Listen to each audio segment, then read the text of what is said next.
آبنائے ہرمز کا کنٹرول پاکستان کے حوالے۔ پاکستان کی حد تک تو ایران پہلے دن سے متفق ہے کہ جس جہاز سے پاکستانی پرچم لگا ہوگا اس کے لیے آبنائے ہرمز کھلی ہوگی۔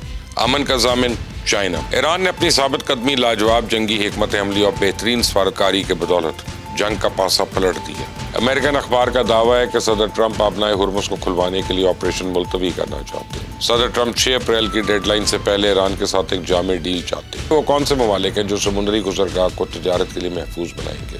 پاکستان، سعودی عرب، ترکی اور مصر کے وزرائے خارجہ کا اسلام آباد میں ہونے والا اجلاس اسی سلسلے کی ایک کڑی تھا۔ ایران کی انوکھی شرط، امریکہ کا خوفناک مطالبہ، اسرائیل کا فلسطینی قیدیوں کو پھانسی دینے کا اعلان۔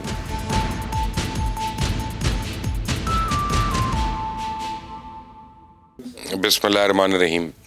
امن کا ضامن چائنا۔ آبنائے ہرمز کا کنٹرول پاکستان کے حوالے۔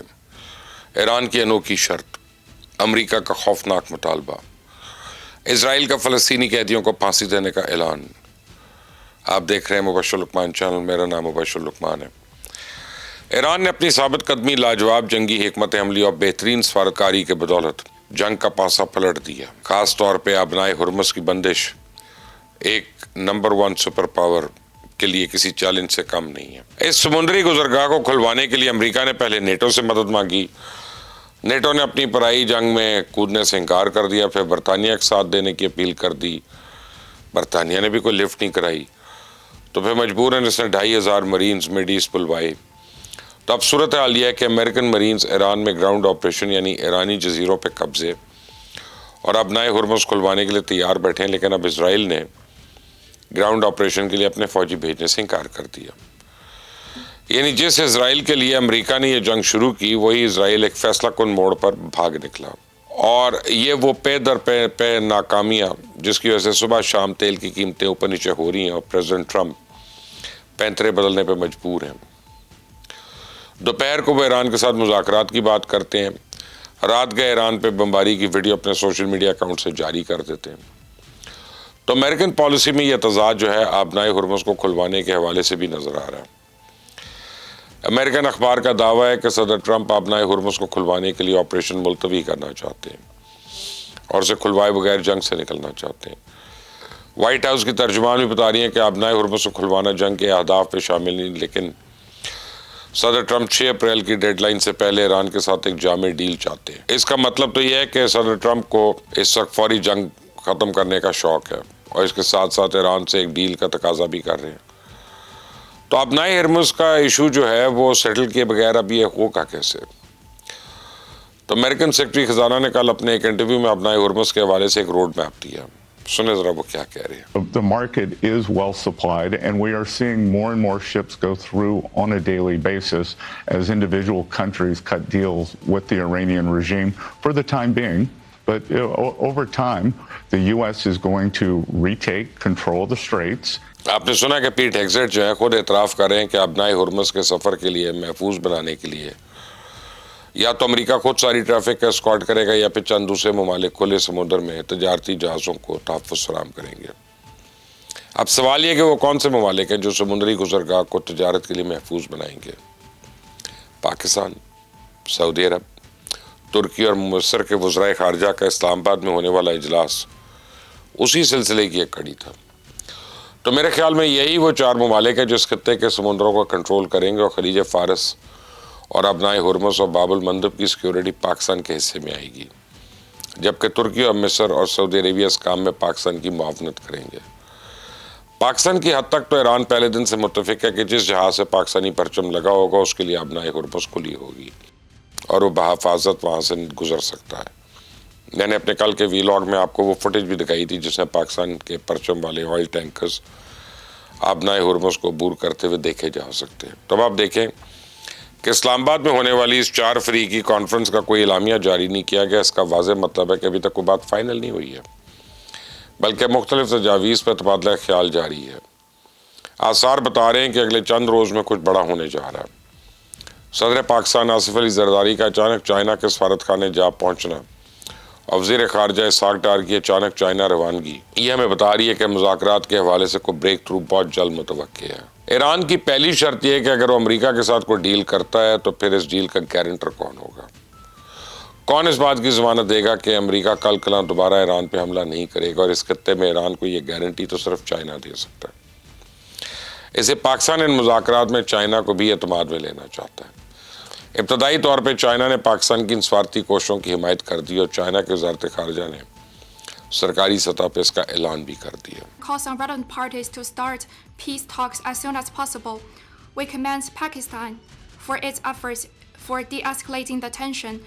We support it to continue act in a mediator and stand ready to work with Pakistan and other parties to strengthen communication and coordination to jointly work for an end of hostility and safeguarding regional peace and stability. تو Chinese وزارت خارجہ کے ترجمان کا یہ بیان سامنے آتے ہی پریزیڈنٹ ٹرمپ اپنے سوشل میڈیا اکاؤنٹ سے ایک پوسٹ کی، جس میں انہوں نے مذاکراتی عمل میں ایک اور بڑے طاقتور ملک کی شمولیت کو خوشائن قرار دیا۔ اگرچہ انہوں نے مذاکراتی عمل میں شریک اس ملک کا نام تو نہیں لیا، لیکن اسحاق ڈار کے دورہ بیجنگ، چائنیز وزارت خارجہ کے بیان اور امریکن صدر کی سوشل میڈیا پوسٹ کے بعد لگتا ہی یہی ہے کہ اگر ایران اور امریکہ کے درمیان کوئی بھی سمجھوتا طے پایا تو اس ڈیل کا ضامن چائنا ہوگا۔ اور میں آپ کو بتاؤں کہ اس جنگ میں معاشی طور پہ اگر کوئی ملک سب سے زیادہ متاثر ہے تو وہ چائنا ہے۔ ایرانی تیل کا سب سے بڑا خریدار چائنا ہے۔ پاسداران انقلاب بھی چائنا کے حوالے سے نرم گوشہ رکھتے ہیں، اور سب سے بڑھ کر اس وقت دنیا میں چائنا ہی وہ واحد معاشی قوت ہے جو امریکہ کو کسی معاہدے کی پابندی پہ مجبور کر سکتی ہے۔ پاکستان اپنی طرف سے بھرپور کوشش کر رہا ہے، لیکن اس کے نتائج کیا نکلتے ہیں یہ تو آنے والے دنوں میں پتہ چلے گا۔ لیکن امریکہ نے ابھی سے جنگ کے خاتمے کی تیاری شروع کر دی ہے، اور عرب ممالک کو اس جنگ کا بل بھجوانے کی تیاری شروع کر دی ہے۔ For the cost of this war, will those Arab countries step up to do just that? Well, I think it's something the president would be quite interested in calling them to do. I won't get ahead of him on that, but certainly it's an idea that I know that he has, and something that I think you'll hear more from him on. And then secondly, the cost of ایک بات میں آپ پہ واضح کر دوں کہ ایران کے خلاف اس بلا جواز جنگ کا روزانہ خرچہ $2 ارب ہے۔ تو ٹرمپ انتظامیہ کے ابتدائی تخمینے کے مطابق اگر جنگ بند ہوگی تو پھر عرب ممالک کو لگ بھگ $2,500 ارب کے اخراجات برداشت کرنے ہوں گے، جبکہ جنگ جاری رہنے کی صورت میں خرچہ $5,000 ارب تک پہنچ سکتا ہے۔ تو اس وقت پوری دنیا جنگ کے خاتمے کی کوشش کر رہی ہے، جبکہ نیتن یاہو نے مظلوم فلسطینیوں کا مزید خون بہانے کی تیاری کر لی ہے۔ آپ کامنٹ سے اپنی رائے ضرور دیجیے گا کہ نیتن یاہو کا کیا کرنا ہے۔ اسرائیلی پارلیمنٹ نے سزائے موت کا قانون پاس کیا، جس کے تحت جیل میں بند فلسطینی قیدیوں کو 90 روز کے اندر قانوناً پھانسی دے دی جائے گی۔ تو اسرائیلی جیلوں میں اس وقت درجنوں بے گناہ فلسطینی قید ہیں، جن کی زندگی اب اس صہیونی ریاست کے رحم و کرم پہ ہے، اور یہ درندے اب جس کو چاہیں گے اسے دہشت گرد قرار دے کے موت کے گھاٹ اتار دیں گے۔ دنیا خاموشی سے تماشا دیکھتی رہے گی۔ آپ اپنی اسکرین پہ دیکھ سکتے ہیں کہ اسرائیلی اراکین پارلیمنٹ اس ظالمانہ قانون کی منظوری کے بعد جشن منا رہے ہیں۔ یہ درندگی نہیں ہے تو اور کیا ہے؟ انسانی حقوق کی بات کرنے والی عالمی طاقتیں کہاں ہیں؟ وہ ادارے کہاں ہیں جو چھوٹے ممالک پہ پابندیاں لگانے میں ایک سیکنڈ نہیں لگاتے، اور لیکن آج ایک پوری قوم جو ہے قیدیوں کے لیے اجتماعی سزائے موت کا راستہ کھول رہی ہے، تو وہی دنیا مکمل خاموشی اختیار کیے ہوئے ہے۔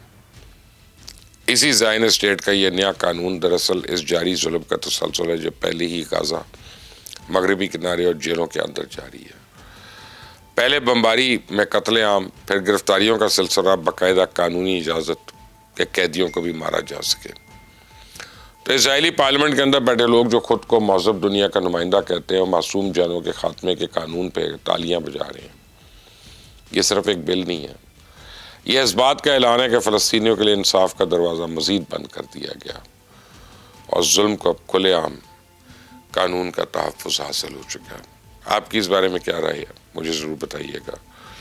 اس چینل کو سبسکرائب کریے گا، بیل آئیکن کو پریس کریے گا، اور رات کو 10 بجے لائیو ٹرانسمیشن دیکھنا مت بھولیے گا۔ اللہ حافظ۔